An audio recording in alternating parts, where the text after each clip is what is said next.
Here we go. And we're live. Hello, everyone. My name is Shirley Broussard. I am the Assistant Director of Student Activities here at the Winston-Salem State University.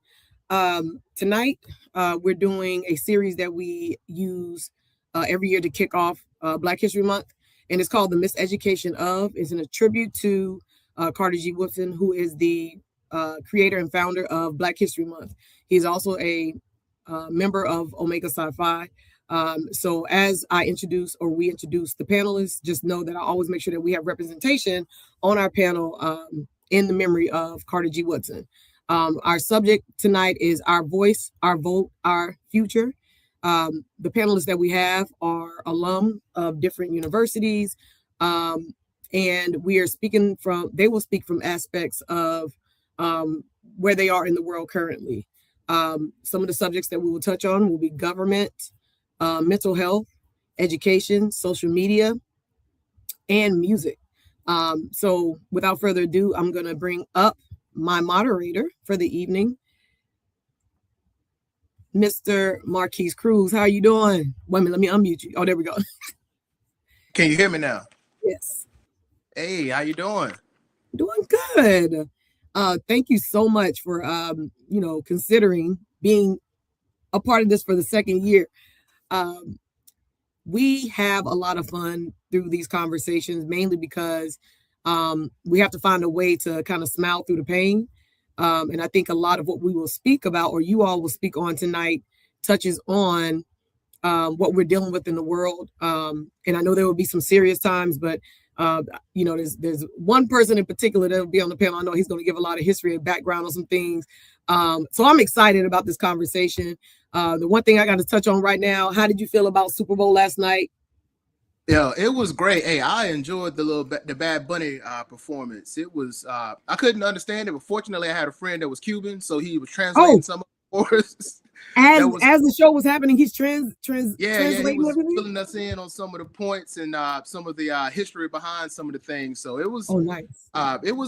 It was good. They looked like they had a good time. And what I know about Latin music is they know how to party, and it looked like a big party. But the game itself, yeah, I enjoyed halftime. But big ups to the Seattle. Close to the building. Oh, they did the thing there. They did their thing. If you could quickly, before we bring on our panel, introduce yourself to everyone and let them know like who you are, what you're all about. All right, everybody. My name's again Marquis Crews. I am from Henderson, North Carolina, up in Vance County.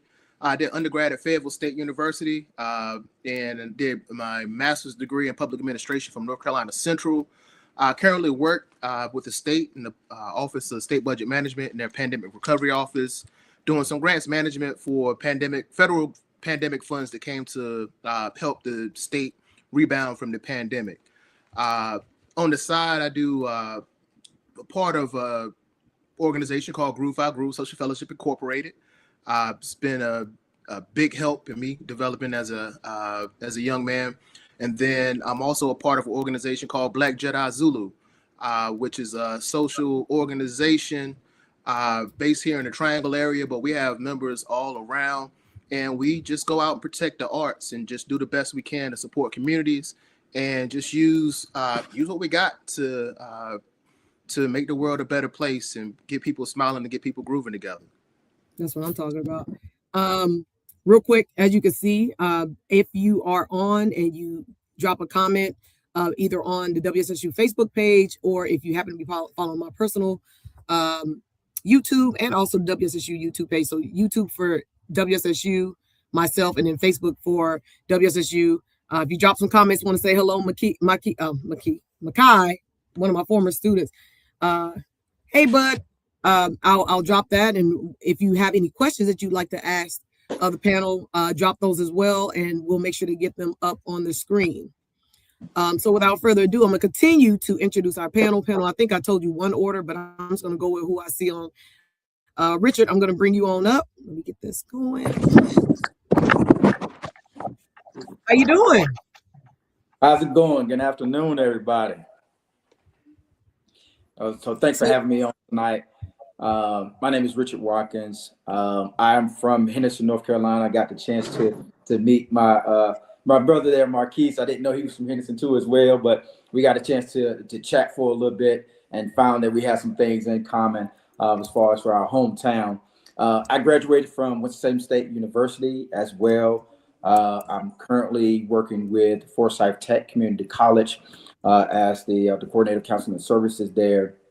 And I'm also a member of the Omega Psi Phi Fraternity Incorporated, where I serve as the Psi Phi chapter bossless. So that's a little bit about me. So thanks for having me. Thank you. Thank you for again, this is your first time. This won't be your last. All right. Well, go Rams. All right. Speaking of go Rams, let's bring on Mr. Rashad Little. What's going on, everybody? I can only call you one of the founders of this because you've been a part of this. Oh, that was crazy. No, you're that definitely was crazy. The leading into the conversation is crazy. Oh, that's how I do it. Yeah. Rashad, tell us a little bit about yourself. Oh man, as Shalik mentioned, I'm a 10+ year veteran of higher education. I'm also a business curator of Candid Yams Kickback as well, and so done a lot of things in the community, mostly education and business focused. And as Shalik mentioned, I am a Winston-Salem State University Ram. Go Rams in all aspects, including the girls basketball team who just beat Fayetteville State the other day, by the way. So just want to go ahead and put that out there. I don't know how many Broncos we got on the line, but just wanted to put that out there. All right. And it's funny because we were right before we opened this call. I was like, uh-oh. I was asking who won the game. For everyone to know, Saturday was my birthday, so I wasn't paying attention to any games on Saturday. But look, Mr. Crews, you know who won or? Uh-oh. No. Yeah. I mean, hey, man, it's all in the game. It's competition. Y'all got your payback because when that trip to Fayetteville wasn't that friendly for you. So, it's all good. We'll see you in Baltimore. As we see how this is going to go this evening. Love it. It's all HBCU love, man. For real. Last but not least, we're going to bring on my Spartan brother. I'm going to let him introduce himself, but if you know him, he's a legend, 102 Jams, DJ, all the good stuff. Y'all give it up for DJ Capital J. And hold up, I think I could actually do applause. Hold up, this is something new. Hold up. All right, let me try this. This is something new. I want to try it out. Let me see. How you doing? Hey, I'm good. I was born in Greenville. I graduated from high school from Tarboro High School in Tarboro, North Carolina. Went to UNCG. Graduated from there in 95 and spent 11 years on 102 Jams. Then I did a stint here in Raleigh on 95.3. That's the throwback station. I've been working for iHeartMedia for 25 years, since 2000, for a division called Media Base, and they track music. So I do music research. So that's what I've been doing. What is it to do? I just got to ask, what is it to do music research? Well, well, first of all, take the app Shazam. Mm-hmm. Before it was Shazam, that was an app or something that we used to lease to help identify music. What it doesn't identify, we feed it in. Now the computer knows, and the computer can do this stuff. But it takes people physically identifying the songs first. And then they went off to become Shazam, and we have another software that we use. But we're the real people behind the software. So every time you use anything that's identifying music research is those people. Okay. Unidentified songs. That's what I do all day. So that just takes me back. I just have to say, when I was at 102 Jams back in my college days, you were the one that taught me. We used to have to take the CDs and we had to organize them and put them in the little shelf things, and like we'd have the new music, the new singles and all that, and then you'd be riding in your car, we'd be playing music, and nobody could ever like connect to what we had because we was getting it like first before anybody else. Now people can just upload it, and you can't be the first one with first dibs on music anymore. But you know what? We ain't gonna get into that. So we're gonna go ahead and get started. Did I pull everybody up? I sure did. All right. Marquis, you go ahead and take control. I'm gonna step back. And again, everyone, please make sure to post your questions or your comments, and we'll make sure to get to them. But I'm going to hand it over to the men of the show. Y'all have fun. All right, fellas. It's going to be interesting. We got a couple of questions that were sent over earlier. I'm try to filter through them and kind of sort through, and I'm gonna try to bounce around and connect it the best I can. But pretty much, I'm gonna hit one of you with a prompt, let you get your response, and then give an opportunity for other two gentlemen to chime in if they like, and then we'll try to move. But try to keep it moving the best we can. But definitely want to give you the floor. So just be conscious of your time. But we're not gonna rush anybody off. But just try to get through as many of these as we can. But we don't have to get through all of them. And hey, if you got something good, though, let me know. I'll definitely throw it to you. Throw an alley up if it's available. All right. So to start the conversation, and especially since this is, we're doing this for the students. We want to make sure we want to get a student something to digest and give them the opinions of these gentlemen here. So for starters, I want to start with Rashad.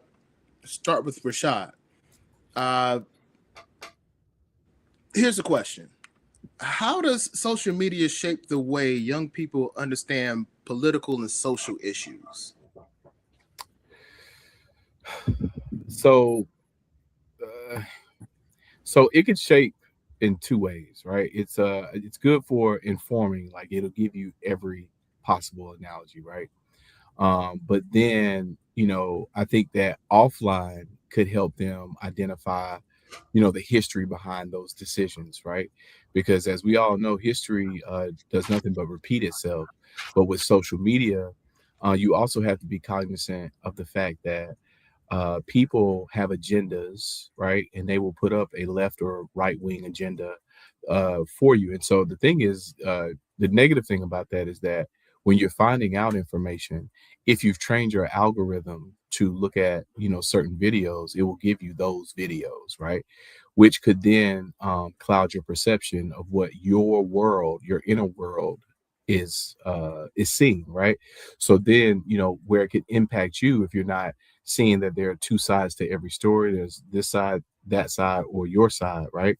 If your brain is not able to process that there are two sides and that this algorithm has been feeding you the right side of this conversation, you need to also, go to the left side of the conversation as well. And so sometimes with us in our community, we probably don't realize that because we're just scrolling and it's entertainment for us. But then when the serious issues kind of come up, you need to be able to deduct those, and you can't do that if you're not understanding what's happening to you there.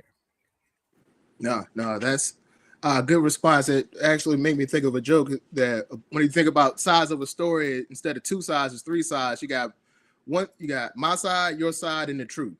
The truth always lies somewhere in the middle, neither on one of the extremes there. That's right. And also you need to understand that there are feelings-based arguments as well, right? Because sometimes, your feelings are not facts, right? But in this world of today, there's a internet world and then there's a real world, right? So those of us that are both analog and digital, we understand that, something that you say online could impact you offline, right? And I think that if you spend too much time online, you could find out in a real way offline, right? How your words or your actions or the things that you say could really get you caught up. No, definitely. Because that has to be tough for this younger generation navigating. Because they're growing up totally online compared to our generation. This was something new, and we knew that this wasn't reality. And then for these younger folks, this is their reality and what they're growing up. And just one follow-up question before I open it up to the other two gentlemen for their responses kind of on this topic is, what are some signs that this social media use could be negatively impacting their mental health, especially with the flood of these political ads and propaganda that's out there? Yeah, so some of the negative aspects that could impact them is what I was saying, the brain and how it thinks, right?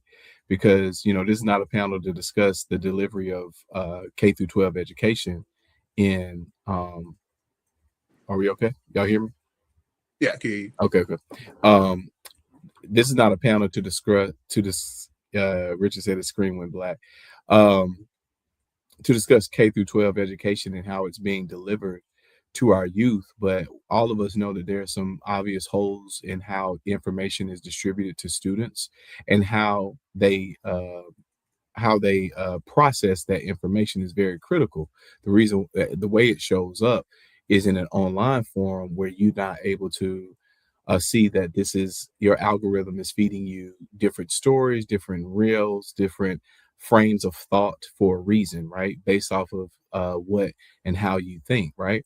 And so the thing is, it could be negative in a sense where if you don't know how to think about that information and how to comprehend that information, you could end up forming an opinion on something that is totally unhealthy to you and maybe yourself and your family and all of that.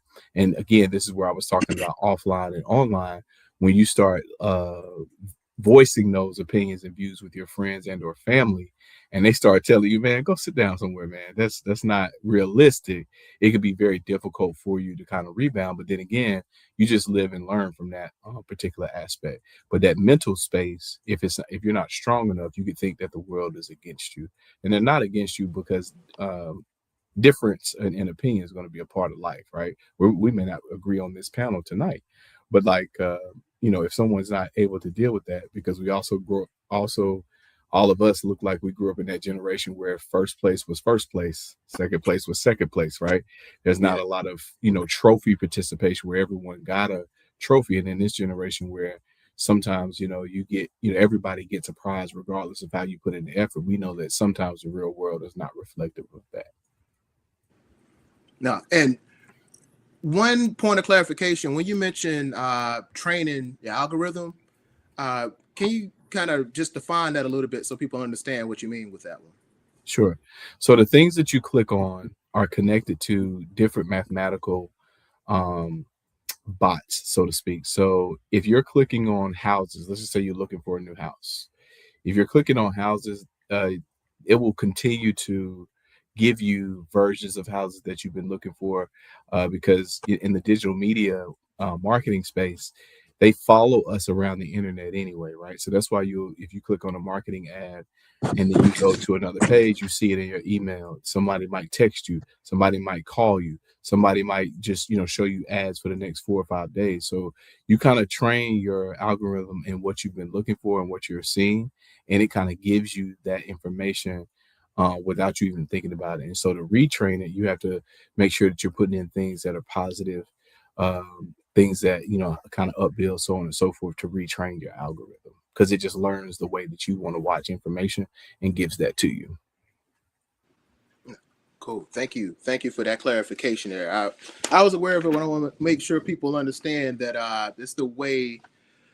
Oh man, the way these things work, they're all connected. And one thing about social media and your email services and all the stuff online that we use, when you get something for free, you're the product, not necessarily what you're using. So they're taking everything that we use and using that, turning that back around and selling it, and selling that metadata to companies for marketing, and it's cycling back around and feeding back into you for a loop. And I think one of the things we're learning in media is, with this media consolidation and the folks who own all of these different social media platforms, is how they're using that when it comes to this political environment, and how those algorithms are, how they're manipulated a little bit. So I guess while we're waiting on Richard's kind of screen to get back, double J, I'm sorry, capital J. Did you have any follow-up to that question or those prompts? I'm talking about social media and the youth. I think one of the tough parts about having young people have so much information on hand is not only just the misinformation part of it. Like you have so much false information, and when people are learning, especially in the younger ages, I think they need a guide for some information, because it can be used in a bad way to promote the wrong ideologies. and information should be presented in an unbiased fashion. And most people, when information is presented in an unbiased fashion, will form an opinion that probably aligns with most people. But when you're fed this information from a perspective, then it can be twisted. And I think that's the problem with young people in social media, having access to so much information without the proper context, without the whole story. And that's why teachers being undervalued is, social media is it's a big teacher. And when people spend time on there, it's telling you that young people want to learn. All they're doing is feeding their brain. They're constantly learning. They seek information all day, but they're getting it from the wrong teachers. And I think that's a problem with social media consumption for the youth. They're not ready for that type of information without the proper context, and they need a guide. No, I get you. A lot of knowledge without wisdom that will not lead to a level of understanding that's going to be productive. I'm with you on that. Richard, are you back up? Sound working?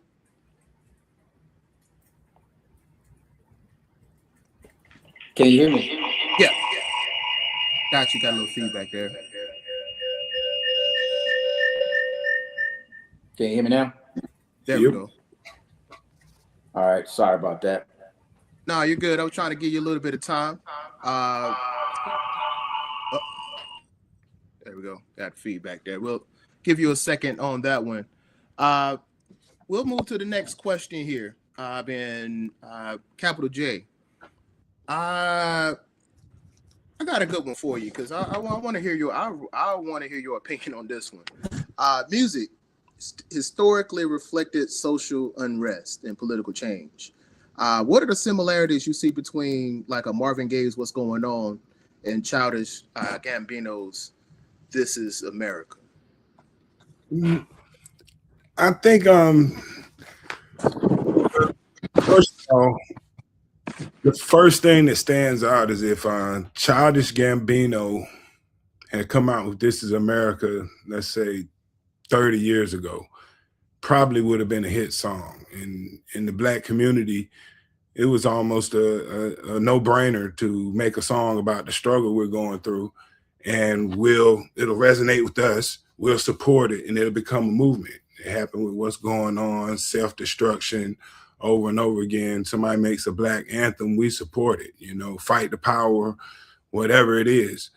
And "This Is America" came and went. And as a DJ, I can tell you that song didn't make as much of an impact as maybe the video did. The video's like, ooh, Childish Gambino did this. But the actual song didn't make the impact. And it was kind of disappointing that, that this is where we are now, because normally people just pick up on it just because it's what Black people always, they always gravitate towards the anthem. And if, it was a moment that came and went, and we don't really get that anymore. We don't have anybody really speaking to that anymore. So, I thought it was a good idea, but it's what's going on, and, I can't say it's because I can also say that, keeping it a buck, it wasn't a song that probably would have resonated with most of us anyway. No matter what he was talking about on that song, I don't think it would have been a hit. So I can't just blame the content all the way. And that's just being honest. You know what I mean? No, I feel you on that. Yeah. All right. When I was looking at that one, what I was kind of thinking also was just the way, the way we consume media and the importance of music back in the day compared to the impact that it has on people now. Now, it said to drop, it said our phone. We can pick up our phone and play anything. You don't have to, artists don't have to make a whole album front to back because nobody has to flip the record over or stuff. Compared to Marvin Gaye, they was listening to vinyl, 8-track, So all them jams had to hit for something, you know what I'm saying? People had to listen to the whole song. You couldn't skip through stuff. And they but also people didn't have as much variety in their music. So, you know, when they got a song like What's Going On, if it's groovy, people gonna listen to it again and again and again. And if it has a message in it, it's gonna sink into people more compared to this kind of microwave. You get it. If it ain't bopping, you know, you don't consume it as much. I have a theory that, you know, we're being dumbed down over time. And it starts in the music. Like the stuff Marvin Gaye and Stevie Wonder and all those people were making through the 70s and 80s was sophisticated and intricate. And, you know, it lit your brain up. There's so much going on. The drums here, there's a guy just on some chimes. You know, it's a real person doing that. Yeah. So your brain, you know, your brain is lit up. He's singing. The song changes up halfway through. You know, there's a lot going on. Over time, there's nothing going on in a song to keep a brain active. It's repetitive. You know, whatever happens within 4 bars will be repeated for the entirety of the song. And that's not designed to spark the intellect. And over time, even what people are talking about doesn't make you seek information anymore. So I think I think we're in a bad place. I really do. You know what I mean? I think we're in a bad place. I struggle with it, you know, because hey, I love our people, but I play some horrible music, man. That's you know, and it's been dumbing people down over time. I seen it. The production, like you think it's just the lyrics. It's not just the lyrics. It's the value of the production. All of that stuff creates, you know, geniuses. You know what I mean? Like if Prince hadn't listened to somebody, he's not going to learn to play 12, 13 instruments. Who do you have that's on the forefront right now that will inspire that type of genius? In our community that we're holding up, who? Kendrick Lamar. Right now, he can rap. He can't play an instrument. You see what I'm saying? I'm just saying. But, so here's the thing: the full scope of genius. We're talking about Marvin Gaye, who played drums for Smokey Robinson and wrote the song. You know. Yeah. Well, see, that's where I think connectivity comes in, because if you listen to a lot of these artists, they will tell you that they've listened to those artists. They'll tell you that they've been inspired by those artists. And so in today's game, there may not be as many people on instruments, but you got to look at them visuals as well, right? Because, you know, looking at that entire Super Bowl performance from Kendrick Lamar and the archetype of that performance and them visuals, you can't tell me that there was not artistic genius in that itself, right? Just the whole breakdown of the whole Drake versus Kendrick Lamar piece, to your point about music not being authentic. Kendrick was literally representing that piece of authenticity that Drake clearly missed out on, right? Because the whole premise behind that, and people missed the entire thing, was the fact that Drake thought that he could not be mentioned with the rest of hip hop, even though he borrowed from everybody, right? So the thing is that Kendrick was like, look, man, you got to stop going to people's cities trying to claim their city. And you this, you know, guy from Canada that's rapping and singing, and people love you for that. But he thought that he was too big for hip hop, right? And so Kendrick came on the scene, to your point about, you know, just rapping. And he just wanted to y'all's point, you know, for those of us that grew up with the rap battles of the world and understand, you know, wordplay and all of that, Kendrick is like, look, man, let me put my best bar against your best bar, right? But see, Drake couldn't do that because Drake, you know, for all intents and purposes, is there for a certain rhythmic display, right, of his talent, right? He's there to sell records. But the whole piece about Kendrick, you know, this whole download of hip hop from the top of last year all the way through the Super Bowl was Kendrick literally dismantling two things: a rapper like Drake that only thinks that record sales are king, because you've been in the game a minute, Capital J, and you could tell me right now, just because you sell a lot of records doesn't make you an artist. You see what I'm saying? Right. Or just because you sell a lot of records doesn't mean your record is a good record, right? Or whatever have you, right? And so Kendrick was literally making that point there. So there are some things in there. I could go all day with the Tyler Creators of the world, has beautiful visuals and all this sort of stuff in his music as well. But also, yeah. And also, what J. Cole is doing right now, right? With his album that he just dropped. And so, to your point about This Is America, though, Mr. Crews, I think with This Is America, it also depends on when that music drops, what the community is going through as well. Because to your point about what's going on, the 60s and that 70s era right in there where what's going on was, dropping, there was a lot of civil unrest in the Black community, right? So like they needed, someone to speak to that, right?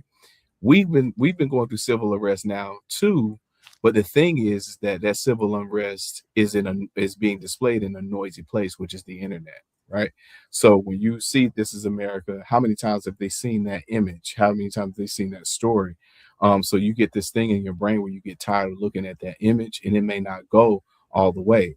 But that's the reason I bring up a Kendrick Lamar in that sense, because with Kendrick Lamar, people get tired of seeing, certain frameworks and certain descriptions about who we are as a people. And they do want to see different anthems about the Black diaspora, as well as the Black and brown diaspora. People talking crap about Bad Bunny right now, right? And so that shows us right there that people is just like, yo, this is America, And let me add something about Kendrick Lamar.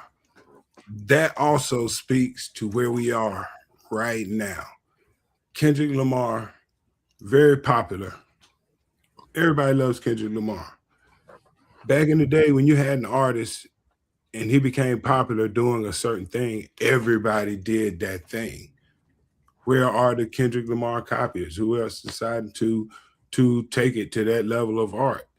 Even when we can hold up an artist like Kendrick Lamar, it still doesn't create the type of interest to create a whole bunch of Kendrick Lamars that we have. Like, where's the trickle-down effect? And when did Kendrick Lamar really blow through the roof? His most negative moment. I'm not, and that's no diss to Kendrick Lamar. I think Kendrick Lamar is one of the greatest hip-hop artists we have right now. Mm-hmm. But look what they held up to introduce Kendrick Lamar to the world after all he's done that we know about. Look what they hold up. A fight. You see what I mean? That's what they give you. Like, that's not what Kendrick Lamar is. His whole totality of his work is not the beef with Drake. But what was the thing that pushed him over the top? Yeah. And I think, to your point, arts is not in the school as heavy either, right? So the thing is, it's like where the trickle down effect is, we don't hold. This is where the community is going to come in as well, because we give our students to that school, and we expect the school itself to do everything for our kids too. So that's another thing. Back in the day, we had community as well. So just as much as they were playing instruments in them schools, they were also playing instruments in the church. They were playing instruments at them community centers and all of that sort of stuff. So that where that spark comes from is us being in the community. But also, to your point, I think the Kendrick and Drake beef definitely put him on a global stage. But Kendrick also, people forget that he also had Grammys before that. He had a Grammy before that as well. So so it's just one of those things. So does Rhapsody, but we didn't get more Rhapsodies either. Yeah, good as she is, and all the positivity she speaks, people are not honing in on. But no, we don't want to argue the music. Yeah. No. This is good. We'll come back to that, but I think we just hit a good segue point. And when you, especially the point when you mentioned about the communities and churches, Richard, I got a question for you, or at least I think I'm gonna throw two back to you, because I want to kind of this is for the students. We want to make sure we keep this centered towards how all of this stuff is affecting our younger folks. And the first question that I want to throw to you is kind of, what role does the community play in maintaining a healthy mindset in these uncertain times? We got young folks that are coming, that are coming up with us, but and the parents are doing the best they can. The folks in the community that are in person with them are doing the best they can, but they got access to social media, so the whole world is throwing crap at them with these crazy algorithms, mixing it all up. But from kind of where we've went so far in this conversation. Okay, I thought I heard something, but yeah, from where we've gone, what role do you think the community can play in helping maintain a healthy mindset for these young folks? Yeah. So as far as from the community standpoint, community is a powerful protective factor, especially when talking around, mental health. And that's the perspective that, I kind of would use. A lot of times, people can feel connected, and isolation, right? And so not having that healthy type of mindset kind of just reinforces that feeling of aloneness or being isolated and not being connected. So communities, factors such as our churches, our fraternities and sorority, colleges, universities, right? So they all play a healthy role as far as with that, bringing that community feel with establishing that healthy mindset. I would even also say for the students, right, having peer conversations, right, that one-on-one conversation, people that you feel comfortable with, also create that safer, type of feel, giving that gateway that if a person needs to speak to that professional help or that professional support, then hopefully that peer conversation can be that safe gateway of guiding them there through to that perspective there. Also, just basically, just healthy communities can just create just a mutual respect and just a collective type of resilience for things around us as far as community. No, cool, because it's I don't know, it's interesting. Saying as far as like you said, community wise, and then again with media and what kids are being presented with without the ability to understand it because of their youth, but also with the purposeful manipulation of what they're seeing, so it'll be intentionally misconstrued. When you Can I add right there? Real quick? Yeah. So I left this comment in the chat as well. And so with working with youth for the past 15 years, man, I think that it's important for us to mention this as well, because I think Capital J said this as well, that the youth are hungry for that information. Was that you, Capital J? Yeah. I think you're spot on with that, man. And I think that, again, we got to get back communal, right? So how many kids do we spend time with? Do we even go to the local recs anymore? Do we even go to the local schools and read to the kids and, have that relationship with our own youth that are in the communities? Because what you'll find out is that they can't wait to talk to you. They can't wait to learn what Capital J knows about music, right? Or what Mr. Watkins can share with them about his life and all of that. They're going to get tired of asking you. I mean, you can get tired of answering their questions because you're just going to be pouring out. So I would encourage that our older gentlemen and older young ladies in our community continue to invest back into the community by going into the parts of that community where we already are, because you'll find out that connection is going to be instant, right? Because they cannot wait to talk to you. And so even if y'all come on campus, I'm literally working at Winston-Salem State. If y'all ever want to come up there, I'll show y'all, like, literally I'll call students, and there'll be 10 students in my office just asking you questions. Oh, so what do you do? Okay, so where do you work? So on and so forth, right? They're so excited to talk to us. And the thing is that we have this, we have to, I'm gonna bring this up and throw this in there. In our Black community, we do have a strong individualistic nature going on in our community, where we think that we're one of one and we don't need to talk to these other people and we don't need to be a part of these people, so on and so forth, right? So we are literally dealing with a state of desegregation, and we're desegregating ourselves now, right? So yeah, I would encourage us to get the youth are there. They ain't going nowhere, right? Some of us know their fathers or know the mothers that are raising children alone and all of that. Let's get down in there and see what they got going on. Just pull up on them. I promise you, you're never going to be bored. I promise you that. Yeah. No, that's definitely good points. Richard, I want to follow up just to kind of just let you double down on the mental health aspect of this, because we, mentioning, kind of music and how that's a little bit different now compared to where it was. And what are some coping mechanisms for some of the young folks? Because back in the day, music used to be a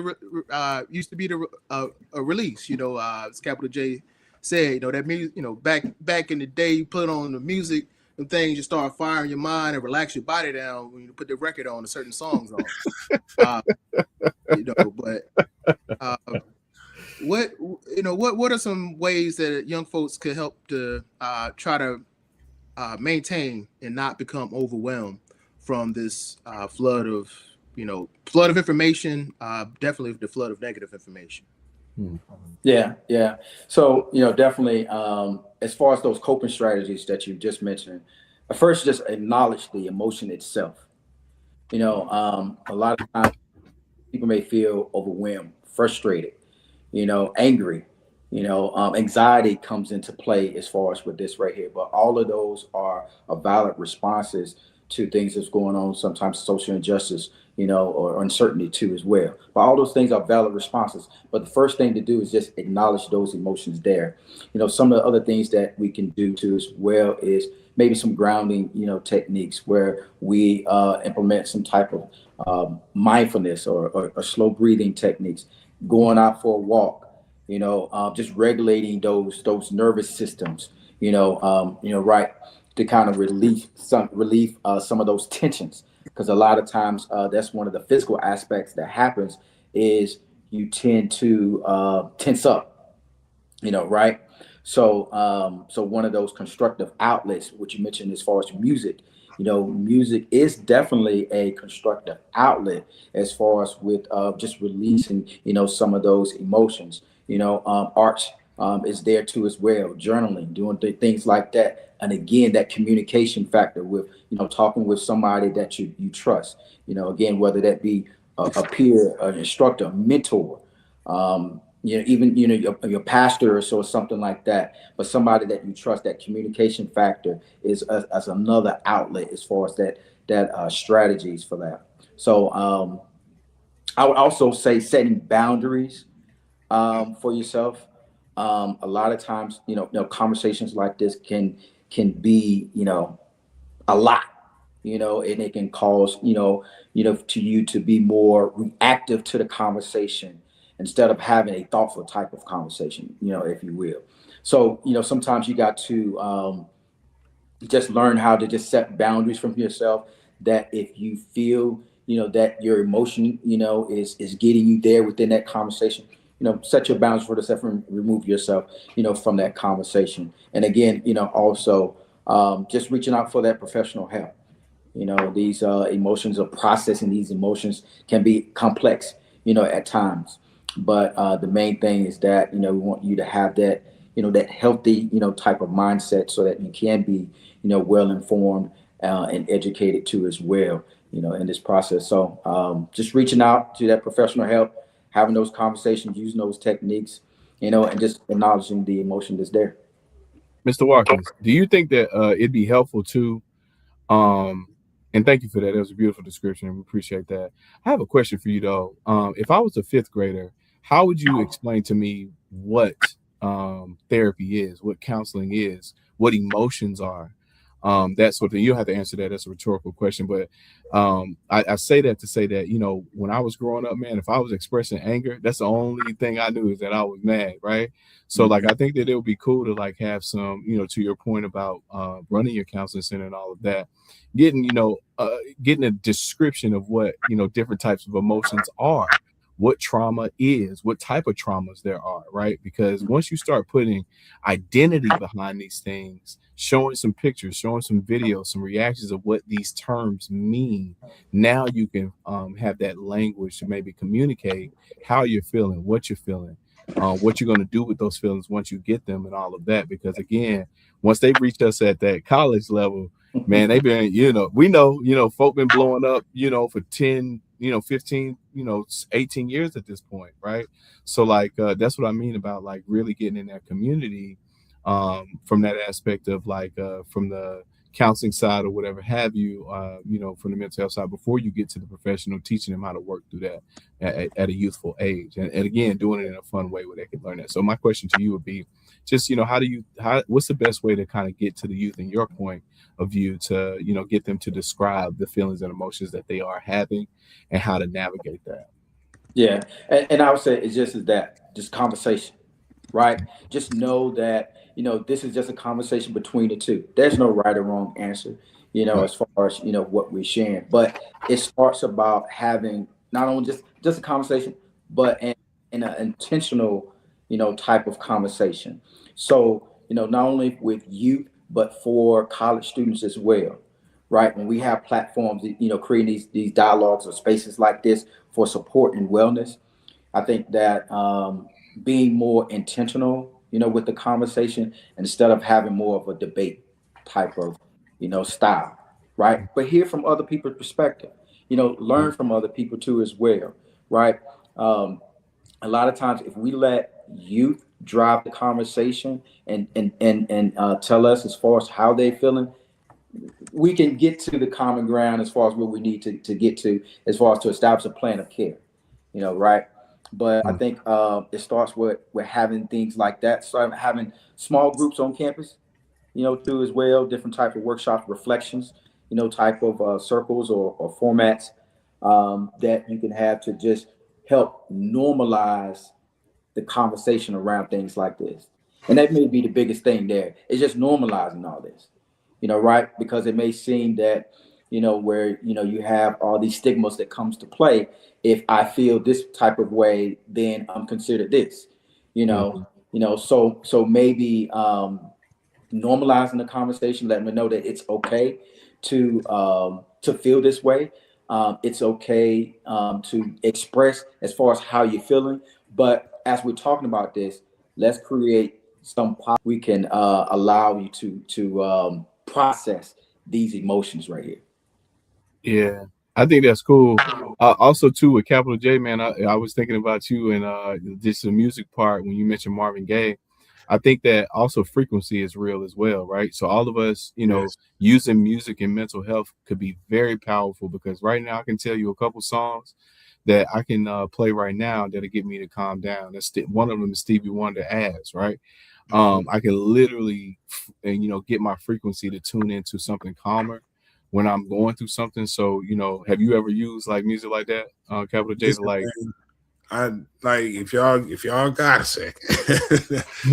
These are things I noticed around the time that 3-6 Mafia came out. The name of the label, Mafia? yeah, the name of their label is Hypnotized Minds. And I started noticing that they use bass lines in all their music. And I watched what it did to people in the club. Like it wasn't just the lyrics, it's that, they're like you said, the frequencies. They tune into a frequency that cause anger and discourse. And I saw it in real life, and then other artists started honing in on those frequencies. And there was a kind of music that I could not play for a crowd because it would always stir up negative energy. Then you go to church and you see the effect that music has when the preacher's talking, and the man on the organ is the DJ. He's doing exactly what I'm doing in the club. He's trying to stir you up. I want to get you sweaty and get you hyped. He's getting you hyped. He knows what notes to right behind the preacher. And then when they hit that up tempo, that's like me dropping house music or percolator in the church. What do people start doing? It sets it off. Music, like, it can make you do anything. You won't even know it's happening. Like you said, it'll make you calm down. It'll make you angry. It'll make you sad. There are songs I listen to that can make me sad. So you have to monitor what kids, like, you have to also teach them about this and what they're listening to and how they're feeding their spirit from day to day. Because you talk about mental health. this stuff over time will affect your mental health. If all you do is feed negative energy through those frequencies into your spirit, you will eventually become that. We've seen it happen, Yeah, that's true. And I think, there's a balance of music too, Capital J, man. I don't know if you'll agree with that, but like there's a balance of music that we had. I'm a kid, I was born in 1986. So like I was 10 years old in 96, or excuse me, 86. I was born in 86, but I was 10 years old in 96 when, your Nas's, your Biggies were there, but you also had, Mint Condition. You also had Lauryn Hill. We even had Sister Act 2 back in the Habit. So it was like so many different ways to express what you're talking about right now, which is where we were well rounded for the last time. That was when it started to end. Yeah. So I know exactly what you mean, because again, listening to Wu-Tang and then listening to Music Soul Child is two totally different vibes. You know what I'm saying? Right. So, right. Wu-Tang had they honed in on that vibration for a little bit on certain songs. It's just the energy, and yeah, man. So there's so much in that, and it all ties in, especially the mental health. Sometimes don't sit around and listen to a whole bunch of depressing music. No, you're right about that, because it seeps down into you. I mean, especially when you listen to it on repeat, you just get into your subconscious. Yeah. It's funny when you mentioned Wu-Tang in that. I grew up as a Wu-Tang fan, and coming from Henderson, I wasn't exposed to a lot. And at Central, for our MPA program, we had to do a portfolio presentation to kind of discuss all of what you've done in the program so far and how you want to apply that to to your future. Kind of make that presentation to the professors that you're being proactive in your career. And the way I started mine off was I talked about Wu-Tang. I'm like, hey, I came from Henderson. I didn't know much, but I used to listen to Wu-Tang. I didn't know what them dudes were talking about. So I had to read and study to figure out all these names they're dropping, historical stuff. They had a lot of jazz in the music. So I'm over here reading the liner notes. Reading the liner notes. I'm getting hip to all these different artists. Artists I might have heard of, but now I'm hearing a different light, reading into it. It was good to me. So it's music back in the day was really helpful. But just got to note, Richard, you were about to jump off. Did you want to any final words before you sign off there, my friend? Yeah, again, appreciate the time for having me on here today. But just wanted to leave this last thing with you. Wellness and awareness can both coexist. Just remind us of that right there. And I believe that if Carter G. Woodson, the brother Carter G. Woodson, was still alive today, that he will remind us that voting is not just a right, it's a result of mental freedom, education, and collective responsibility. And when our minds are healthy and informed, our voices cannot be ignored. So again, thank you for the time. I'm sorry I have to jump on to another meeting right here at 7 o'clock, but I appreciate your time, and thanks for having me. No, thank you for bringing mental health perspective to the conversation. Yeah. Peace, bro. Yeah. But the mental health aspect of it's very, very important, because we got kids out here involved in a lot, and it's a hectic world that they're in, especially these college age kids, because it's a lot going on. To the kind of from the previous conversation, we're talking about music, and we're talking about music that had that substance. One thing that popped in my mind was Kendrick Lamar's "To Pimp a Butterfly," and I'm a big jazz fan, and the way they had so much jazz and spoken word mixed into with the hip hop, it was profound for me as a listener, especially at the time that it came out, because I mean, you even had a protest anthem right in the middle of that, and I was surprised how widely it was accepted, and I was proud of the young man for putting that much effort into it, because you can listen to it, you can tell that wasn't just to jump in the studio and make a track. They put in That some was work. full artistry right there. That was the thing that I'm talking about that gets everything firing. Like he did that, you know, and I'm not saying it doesn't ever exist, but it's like, you know, I would expect that if the biggest artist in our culture does it, then it'll inspire other people. But instead, you know, NLE Chopper will inspire more NLE Chopper copies than Kendrick Lamar copies. And we start seeing a bunch of, and you hear more of that. And that balance that you were talking about, Rashad, that's, you know, if it still existed today, we would have 3 or 4 more cats in the vein of Kendrick Lamar who are charting right now in the top 20. Yeah. Because of popularity. If I may add this, the reason why we have more NLE choppers and not Kendrick Lamar, y'all know, like I know, that takes years of education, right?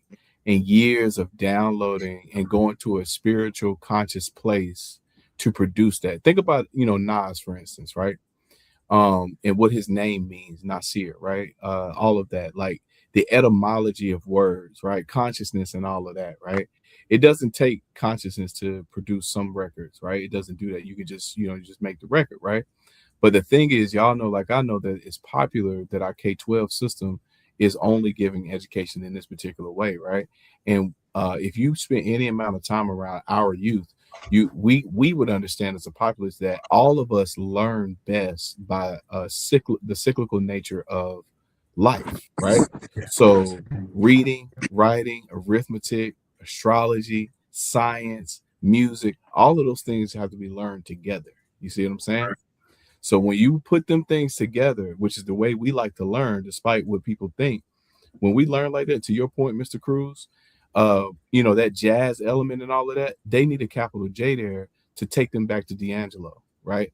To take them back to Prince, to take them back to all of the great jazz, more of the music and jazz artists that use this influence across this. Because I guarantee you, to your point about earlier, Capital J talking about the work that you do and connecting those pieces of music. I use I forget the app now, but basically Who Sampled This, right? Right. Who Sampled? Yeah, Who Sampled. I love that app because it tells you how much music is connected and who used what throughout the years, right? How amazing of a class would that have been, right?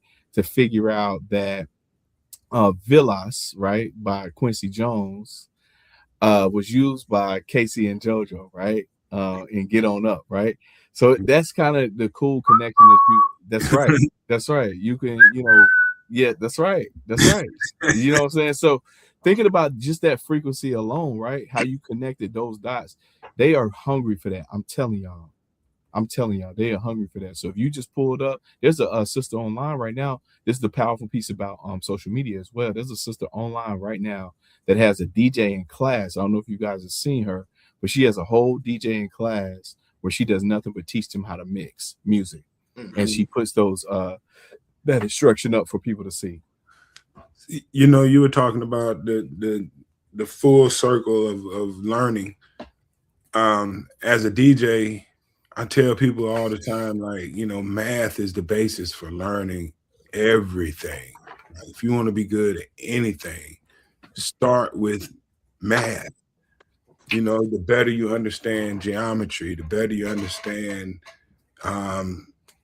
odd and even numbers, for example. You have to understand that before you'll understand music, you know?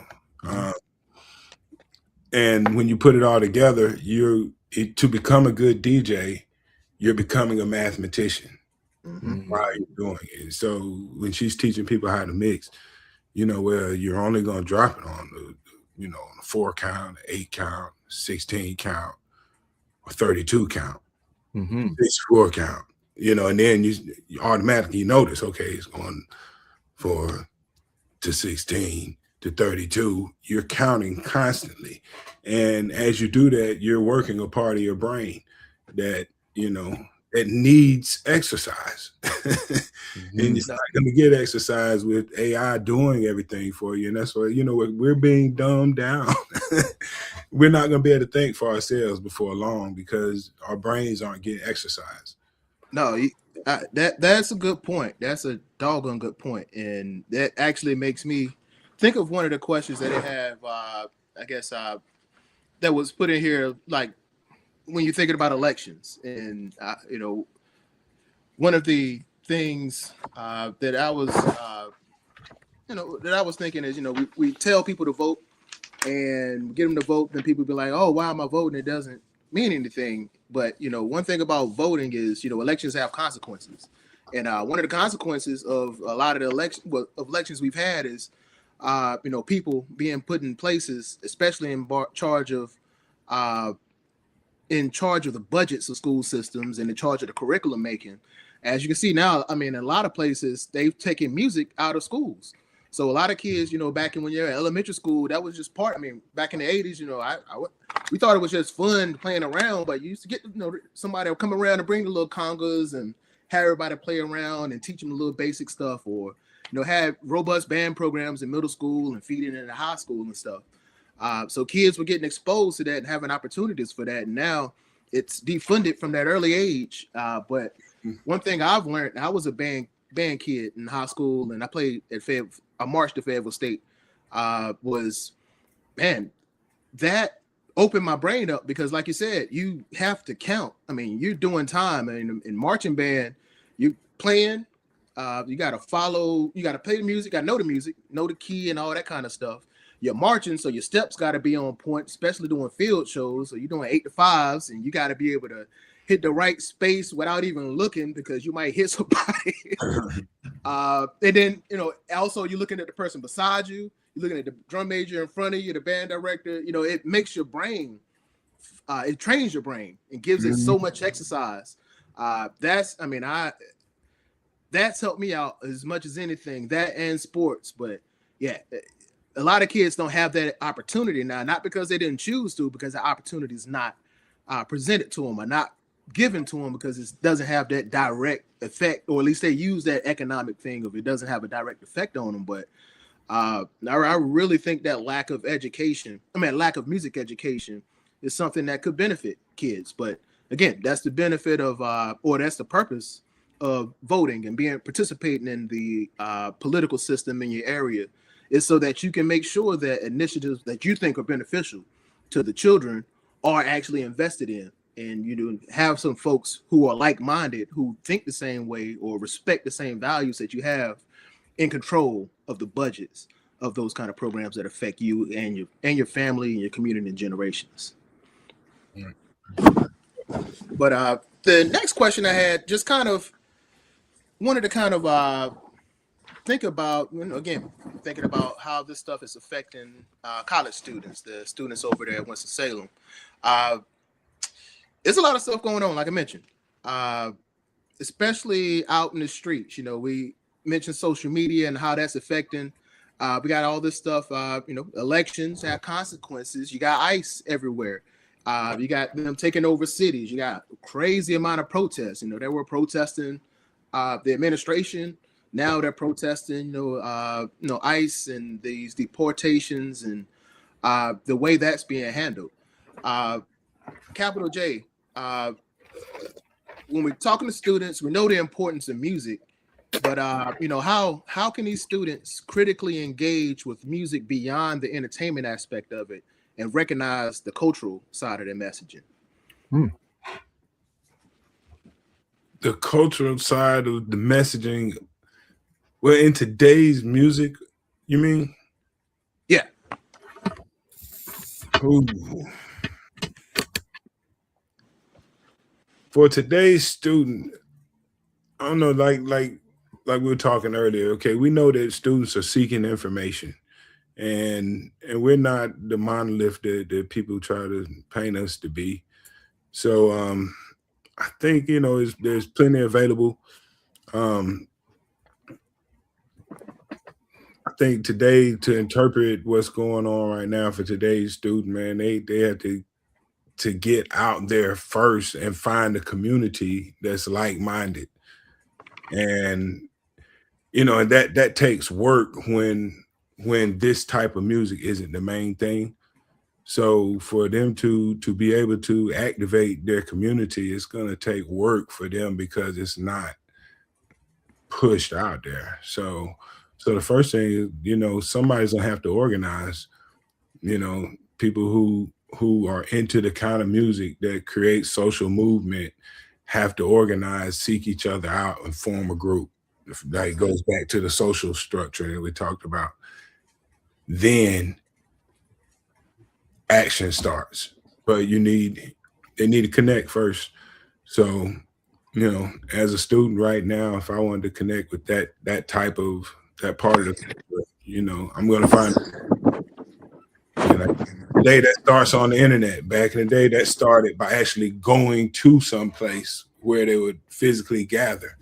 But I guess today that will start on the internet. So No, good stuff. And also, as you think about that, you know, and I mentioned the protest side of it. You just mentioned, you know, folks coming together in those social gatherings. You know, back in the day when folks actually used to listen to music together, and you know, their vibe out together. The music really, you know, got into folks. So here, give me this, and this kind of goes on what you just said in that first question I asked you. In what ways has protest music kind of evolved over generations then? I think it's devolved. You know, like we just don't have it anymore. Like there's no, as much stuff is going on right now. There's no real protest anthem that we immediately associate with this moment in time. And we kind of have something surrounding all those other, you know, like in life, you know, we remember the songs like let's say when Martin Luther King got killed, you know, like the people during that time period, they remember the anthems that came surrounding that incident. You know, when Rodney King, we remember the anthems around that incident. Even when Tawana Brawley, you know, we remember Public Enemy and all of them showing up for that incident. But let's say Trayvon Martin, I think Lil Baby made a song. I remember Lil Baby being associated with that incident. But since then, you know, George Floyd, I don't remember the song associated with that troubled time. And we've had many since then, and I don't know if we're gonna get them anymore because it doesn't seem like our artists care anymore. No, that's interesting that you said that. When you say it doesn't seem like the artists care anymore, what aspect do you mean? Is it more of I guess their focus is making money rather than informing the folks, or they just don't care about the quality of music? I don't think they care. Like artists don't care about the community anymore. Not all of them. Like, you know, because like I said, we can always throw out some artists who absolutely are 100% for the community. I'm always going to speak to this stuff. But those artists used to be our top tier. You know, not top tier as far as quality. Top tiers, and these are our top money makers, our top earners, our top 10%. In our top 10% in those ranks anymore, we don't have people who speak out. And those people used to speak out. So those people used to include Jim Brown, James Brown, you know, Marvin Gaye. Today, it includes Kendrick Lamar. Hard to keep going after that one.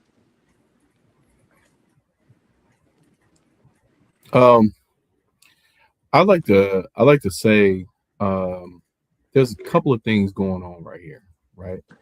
Because although Capital J is making a lot of good points as well, this is where we got to connect everything, right? Because during that time with the artists that you're talking about, the community itself was connected, right? Mm-hmm. So this is where history has to play a role, and politics, to your point. With politics, I was just talking to a friend of mine. He just commented, actually, Brother Russell. With politics, they've been trying to break us up since the beginning of time, right? And so during that 80s and that cocaine crack era, when them daddies was leaving them houses, the mamas was raising kids by themselves, all of that sort of stuff. All of those movements had different theme songs that were unhealthy for our community, right? Because like we talked about, frequency was the thing. Then going through the 90s, we had, another dissension piece with, we still was a little bit connected and balanced. But, going into what I like to talk about is getting to artists like a La Russell, right? Talking about the actual humanness of being a human being, right? If you've ever listened to his music, right?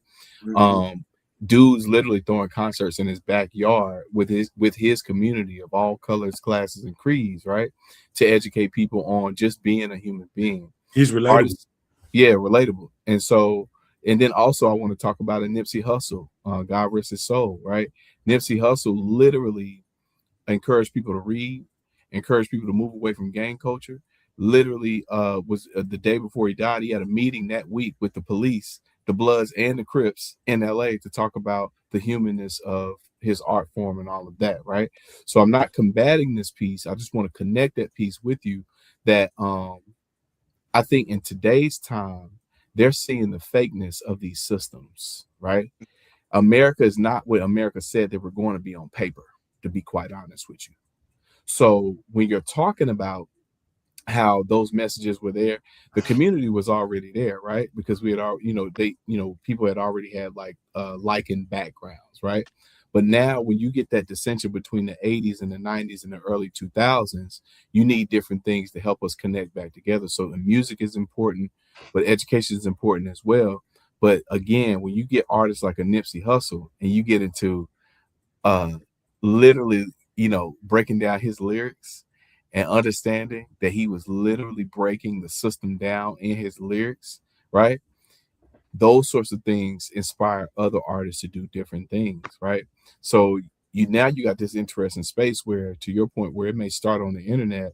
I'm telling you right now that the young mind, the one thing about our youth, for sure, from working with them, is that they may not know what they're looking for, but they for sure can tell when something ain't right. It just ain't vibing right. And we all can relate to that, right? We just I don't know what it is, but something about this is not a vibe, right? So imagine having that and trying to figure out what that is. Now, again, as an educator here tonight, I like to tell y'all my job as an educator is not to pour education into the student. It's for me to pour out of the student what's already there, right?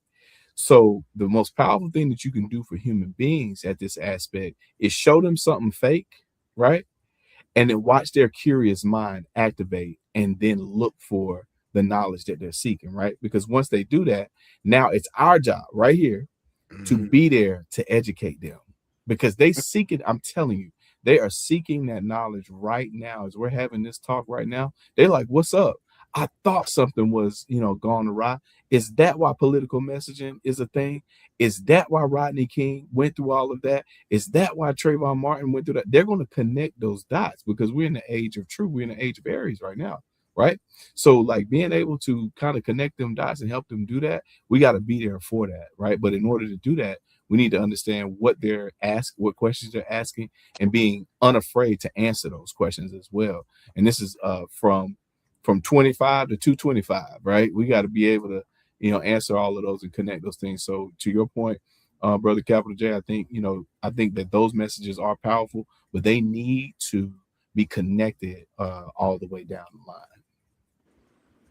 No, that's a good point. That makes me think of the bait and switch. We were sold a certain thing and we ordered that American dream, but when the Amazon package was delivered, we got an American nightmare.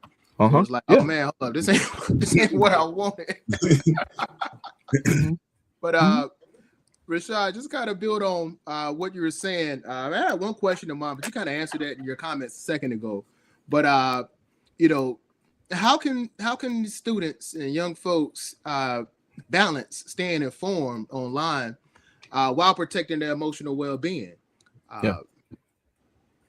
So that goes back to mental wellness as well. So I think that as you're navigating mental wellness and your well-being, you need to be having talks online and offline about the things that you're seeing online, because you can, as I said, with that algorithm, you can search anything on TikTok, right?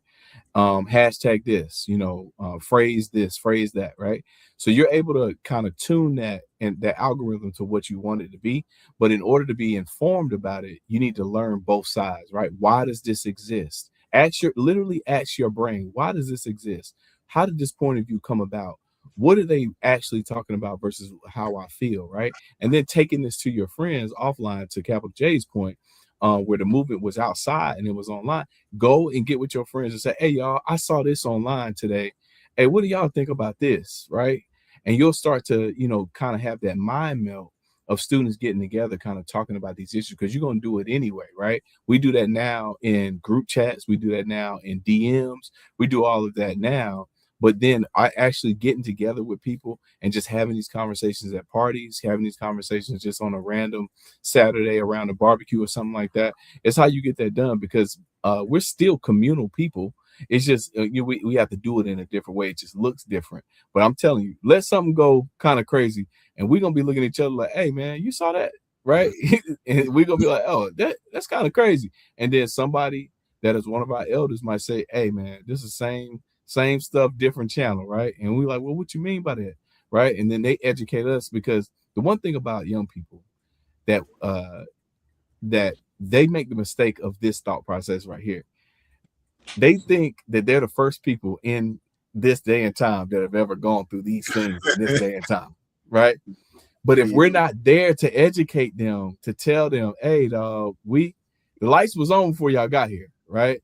Let me put you on game of how this thing has kind of come full circle for me to help you, right? And a lot of them are appreciative of that, right? They're like, oh, so that's how that used to be done. Okay, boom. So that's why this is happening. That's why they're saying these things. Because, like, I'm gonna be honest with you, they've been arguing since the beginning of time with the Democratic and the Republican Party. Why are those two parties the two parties that people give their life to in terms of, like, arguing about this and that, but they don't put as much emphasis on the local community, right? Who are your local people that you need to vote on? To your point earlier, Mr. Crews, who are your local people? What are they running on? What does their ticket say? So on and so forth. What side of town do you stay on? What does your side of town have that this other side of town has that you would want in your side of town? So it's, again, that cyclical nature of education. You see how it has to all relate, right?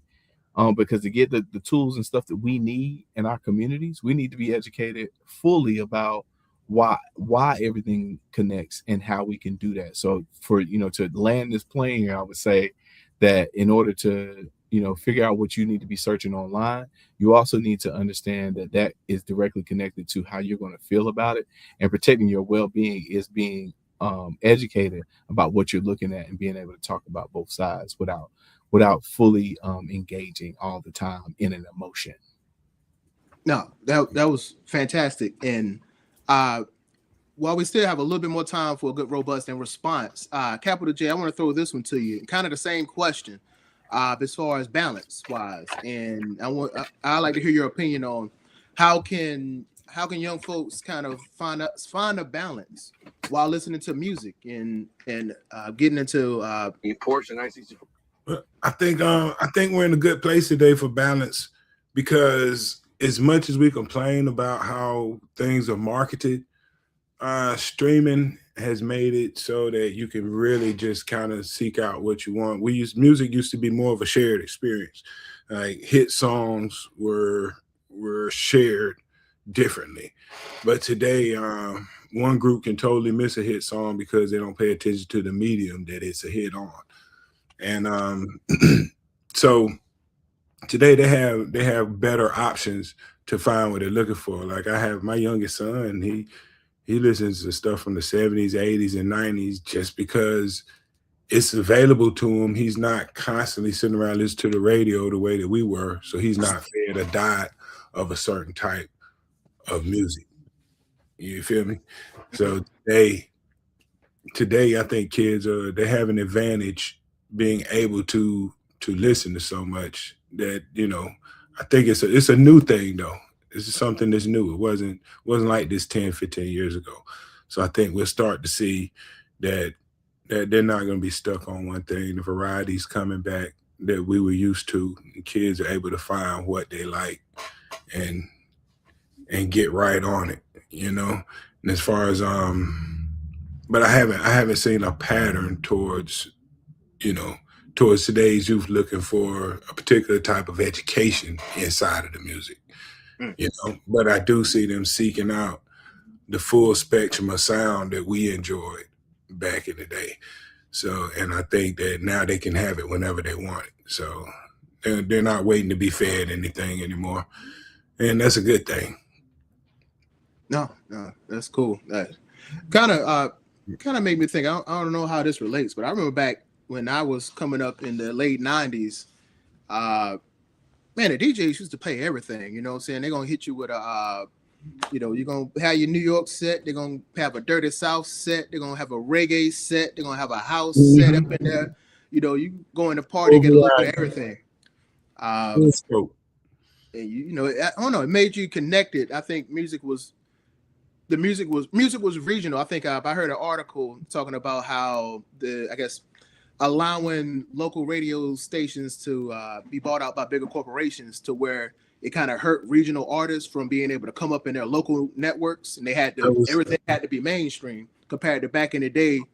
Every region you could thrive through your own local area. That was 1996. I started commercial radio that year, and I immediately saw the difference because, you know, I fought for the whole time I was on there to make sure local artists were able to be heard. And, you know, we were one of the few stations that we would still put a local artist on rotation every now and then, but you got less and less of that. And over time, you know, which kept us from educating ourselves properly. Speaking of, since this is always, you know, it's all about Carter G. Woodson, and the whole thing was the miseducation of, you know, he was about making sure that everybody knew the contributions of Black people, which is, of course, why he invented Black History Month too, but that's important. Like you're talking about for the whole cycle, to know why things work. You also need to know why are Black people important in the country to help understand why you need us, you know, in the world, brother. In the world, not just in. Right. So this education, and we got a lot of that education through our music too. I can honestly say that era from 88 to probably about 92. You know, you talked about hearing Wu-Tang, you went and you looked up some things, you learned some stuff. Well, think about how many people gain knowledge of our own culture that they never would have known because of Public Enemy, X-Clan, Queen Latifah, you know, the Jungle Brothers. You're sitting here just looking at the album cover, and you're like, Tribe Called Quest. They're mentioning things that sparked an interest. And so, you know, Carter G. Woodson would have been proud of that era. And I think that today that can be repeated. And I think we're in a good time and place for it, because as much as the gatekeepers have a hold of what comes on the television and radio, they don't have a hold on what people pick and choose to stream. You know, of course, stuff is sent your way, but at the end of the day, you can still pick whatever you want. And I think we'll see a rise in good educational music and people choosing it. You know, I think today's college student has so many options, you know, and being like, you know, these cats, especially Winston-Salem State, when I meet students at Winston-Salem State and places like this, like I like what I see in today's college students. You know, I really do.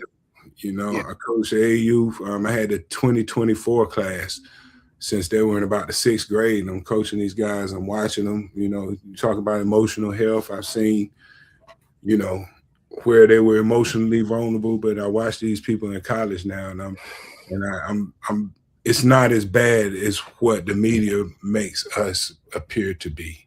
Not at all. Because they're seeking that knowledge. Again, we know what's real and what's fake. We may not know how to identify it, but we know, like, literally, if anybody's on this call tonight and I'm inviting you to come to Winston-Salem State and just sit with the youth, that, just sit with our students. I'm telling you, they are some of the best geniuses, little geniuses you've ever. Now, again, they're gonna be youthful and stuff like that, but they know what they're talking about, right? They know what they may not know how to identify everything that capital J is saying, right? But they know how they want it to feel, right? That feeling is not gone. They know how they want to be educated. They know how they want to be, how that education to be delivered to them. They know what they want to read. They know what they want to study. They know how they want that education to make them proud to understand it. To your point, capital J, about, like, literally, if we just went through the Black inventors list alone, we could just teach a class on that alone, right? and just break that genius down, right? In the month of Black History Month, man. If we just broke that genius down alone, our students would be just through the roof, right? And a lot of people That's correct. But there, again, I don't know if we have enough time, but we can get into population control and the ills behind that. But I don't want to get into that. But yeah, definitely it's there for sure. Nah, and I would say this, man. I mean, especially our generation. Well, our generation of kids grew up in the 80s and stuff. Our parents came straight out of the civil rights movement, so Black History Month meant something to us because it's really a chance for. And it was in our music, and we knew, and we were told of the folks. They always say, standing on the shoulders of giants, and those people were present to us, and it was celebrated. Now it's a matter of, fortunately, we do have a lot of kids who are open to it, but it's not being put out as much, and especially with some of these current initiatives from our administration, the anti-woke stuff, or trying to get rid of DEI, trying to make it seem like it's bad or anti-American. But I think we have to push, especially for young Black students, have to push them to know their history, so they know that it's nothing new under the sun. This stuff has been happening. These people have had these thoughts before. These people have been through what you're going through before. These people have been through worse than what you're going through before.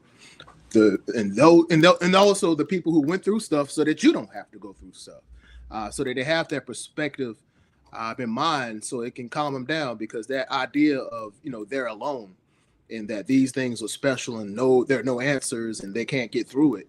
We don't want to have a generation of people who have a thought that they're hopeless, and they give up and start doing reckless activities. We want our young generation to have a positive outlook on life, understand that, yes, things are tough, but we shall overcome. We can push forward if we stay positive and we build the community that we're in. And, if my neighbor's doing well, then they're going to make sure I'm doing well, just making sure that they have that approach, but at least have enough positivity to keep pressing forward and progressing, because as a people, we have to keep on pressing and keep building on what our ancestors have done to get us to where we are now. As bad as it might look on TV, it ain't as bad as it was before TV was there. Rashad, you got a question? I'd like to add. Yeah, I'd just like to add here.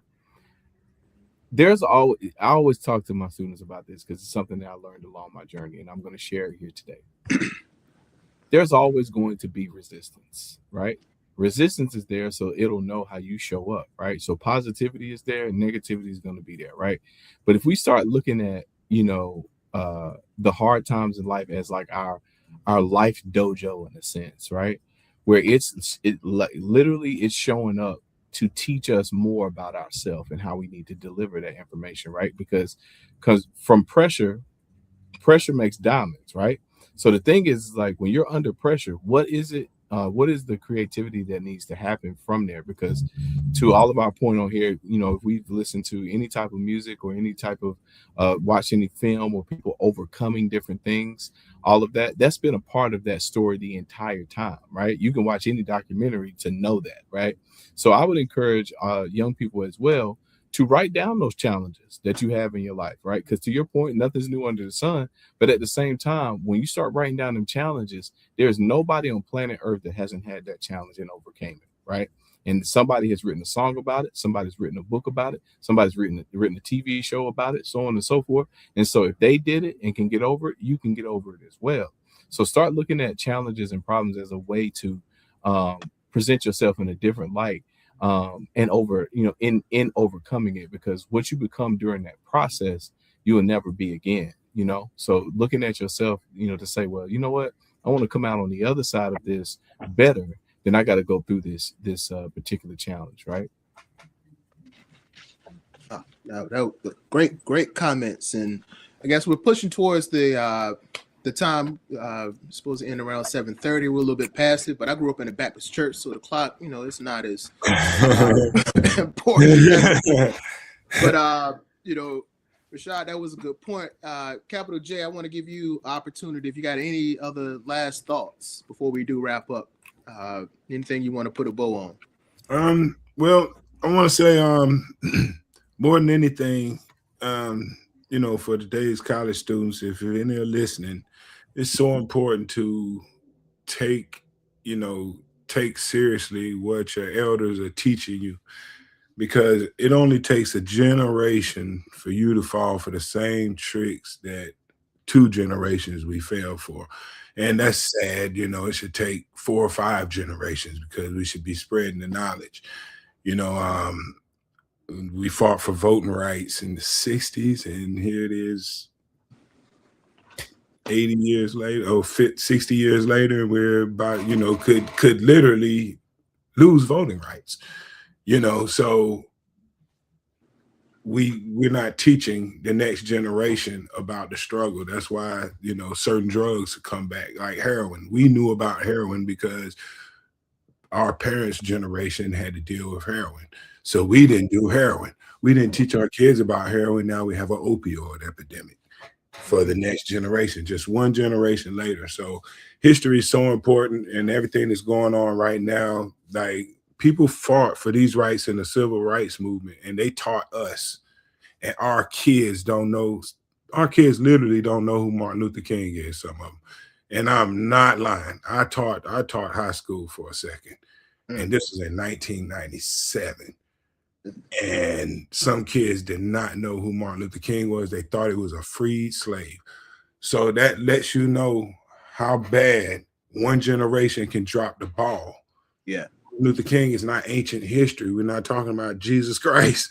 We're talking about a man that died a few years before most of us were born.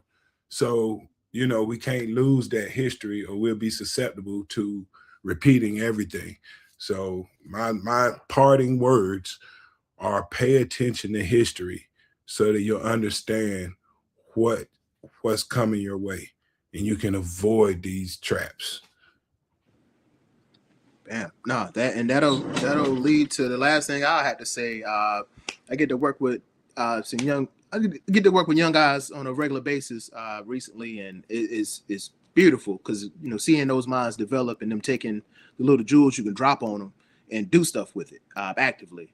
But it's I try to make sure I let them know this thing, and I learned this a long time ago. It's 2 ways to learn: the easy way and the hard way. The easy way to learn is to learn from the past, learn from other people, talk to people, let them learn from other people's mistakes. The hard way is to ignore all that, go out there in the world like you're doing it for the first time, and make all your own mistakes and learn from your own mistakes. So, I enjoy the easy way. I like to learn from the past and try not to be part of that cyclical side of history. But it's a lot of people that enjoy the hard way, and that hard life is not a life I would want a lot of the young people to purposefully take. And I mean, Rashad, do you have anything else you wanted to say? I know those last words you said were dope, but I want to make sure at least if you want to wrap anything up before we head out and bring Shalee back in. Learn and do. That's it. That's a good word. Well, it's been dope, everybody. Appreciate you. Thanks for having us. And we'll take it back to our gracious host here.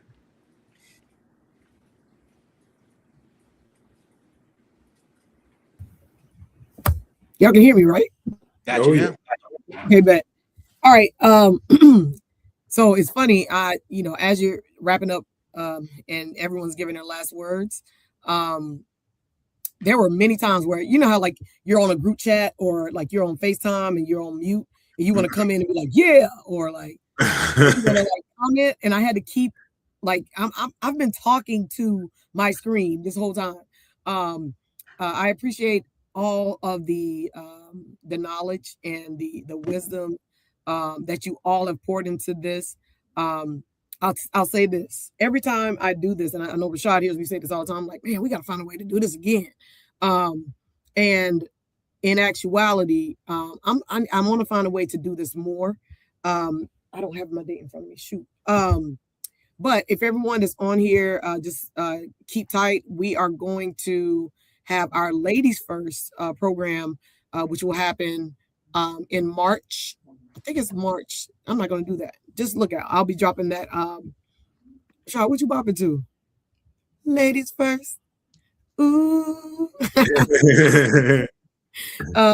And just to let you all know, we brought this program back to a virtual platform because last year for the Miseducation, we were able to have Grammy-winning Pete Rock, and following that for Ladies First for 2025, we were able to bring Rhapsody. So I heard you guys bring up the name Rhapsody, and I will say I'm excited to kind of segue that into what we'll be able to hear and have conversations about with Ladies First. But one other thing about this is I like to do the Miseducation of in respect and tribute to Carter G. Woodson, and to have a male perspective on, how we should or how we could foster different issues that are happening in the community. And I want to say that you guys did an amazing job by doing so. Marquis, thank you so much for being an amazing moderator. Rashad, one more time, two more times, three more times. Thank you so much for, wait a minute, let me look, Capital J, I saw you clapping. I got to bring in my, I know I found something new. Let me find a little clap. Here we go. Applause. Here we go. One more time. Marquis, thank you so much, Mr. Crews, for being an amazing moderator. Yeah. Rashad, 1, 2, 3, 4, 5 times. Thank you for always having my back when it comes to the ideas that I come up with that are a little different from what we normally do here at Winston-Salem State University, but we do capture the concept and we get the message out. So here's yours. Those claps are crazy. Big shout out to D Capital J, DJ Capital J. Y'all was able to talk, so I have to say this. Capital J, while I was at UNCG, helped me to become an intern at 102 Jams in like 99 to the 2000s. It was somewhere right there. No pun intended, but hey. And during that time, I was able to like sit back and watch history happen. 102 Jams having some of the most amazing on-air personalities, some of the most amazing, the original mix squad. You was able to see some interns come through there who are now amazing in their jobs, and it all came from like the hard work we was able to do at 102 Jams. And so I have to make sure I give a shout out to that time, and to now have you on an event with me. That's just kind of like, wow. Thank you. So thank you very much. You are a part of the foundation of why I am who I am today. I used to go to his house, y'all, and walls of albums and DJ J Flex, Yep. walls, and he would pull out the record, make me a mix. I'm talking from the record for what I needed for my dance team, not on CDs, not on MP3s or whatever. He had the original records and would make my mixes, and then they were recorded on tapes. Yeah, Shalee would say, hey, at the end, can you put a bomb drop? I'm like, no, this is, mind you, there's no computer to press a button. So I'm looking through records. I'm like, golly, I know. DMX. It was Eric DMX. DMX had one, and then Eric B. and Rakim had one at the end of Follow the Leader. Yes. Follow Yes. I was like, I think that's the one right there. So I'm waiting. The mix is over. Then I'm like, Eric B. and Rakim. Yeah, man. I'm gonna go ahead and tell you now, Capital J. I'm gonna come to your house, man. I'm gonna just clean the records. Usually, go get me some water, but I ain't gonna be there when you get back now. You got. I'm sorry. That's what would be so dope, because it wouldn't only be me, it'd be some of my dance team members or whatever, and we'd be there for hours. Yeah, they dancing the whole routine out because we got to time everything. It goes back to that count. Mm. You know, the math is involved in dancing too, because it's like, okay, we need like 16 before you change it up, because so it's all math, man. It's all math. Sure. Man, and I learned, and that's how I understand music today. Mm-hmm. That's how I understand music today, and it's wild. Like to go back in stories like this, it really gives me again a sense of my foundation. Like the students here at Woodson State, they don't really know what I have been privileged to be around. Oh, they don't know. They just like, oh, that's Shalee. I'm like, yeah, okay, whatever. All right. So Capital J. Yo, I'm loving this. I can't wait to do the show again. And I was about to say, she done found a button, y'all. I need That's those equivalent to your grandma calling you in there and say, hey, do that little dance. Do that little dance. Come on, man. But happy Black History Month to everyone. I hope you enjoyed. If you want to watch it again, it will play again on our WSSU Facebook page and YouTube. So if you want to go back and listen again to this, please do so. And I will also say to those of you, I have to say this: if you watched the halftime show and your problem was you didn't understand the message as far as the words because you didn't understand the language, go back and watch it and understand that there was a message deeper than that. And it touches on how I feel about Black History Month. There are many that don't understand our culture when it comes to being Black, when it comes to being African, when it comes to being Cuban American. I mean, we can keep going with that, but it's not that you don't understand the language or the culture. It's that you should sit, listen, and enjoy it, because I'm enjoying being Black. You know what I mean? Touching on the halftime show, I just wish people would have stopped and just watched the show and just enjoy the joy of it, the culture, just watching how he took those workers who are the fabric of America, and you saw them work hard, but you also saw them come together with their families and just have a good time together. It was just I thought it was beautiful. I just want to make sure my message is out there to say I also Shazam the music, because I know some Bad Bunny music, you know what I mean? But to go back and just to enjoy it all over again, to learn the words, to be able to take it in and feel and enjoy the culture of it was beautiful. So I just want to make sure I say that, because I'm just tired of hearing the negativity and people that shut off their TVs and didn't take time to, just listen. Well, Shalee, I'd like to add as well, for those of us that are listening to this and like to dive into history, there's a couple words I want you to look at. African diaspora. That's number one. And then the other thing that I want you to understand as well is that English wasn't always our first language, y'all. So there's that. I'll just chill. But go ahead, Shalee. No, you did that. You did that right there, So as you can tell, there's so many other ways that we can keep digging into these conversations, but we're gonna go ahead and let everybody eat your dinner and get them kids ready, because tomorrow's day 2 and they need to take their tails back to school so they can continue to learn, and then they can be on this little panel one day. But one more time, thank you guys, everyone. And so that's it. Again, thank you all for tuning in. Look at this. Thank you all for tuning in to the 2026 edition version. What should I say? Edition is good. Edition of the Miseducation of Carter G. Woodson. We look forward to seeing you all next time. Have a good one. All right.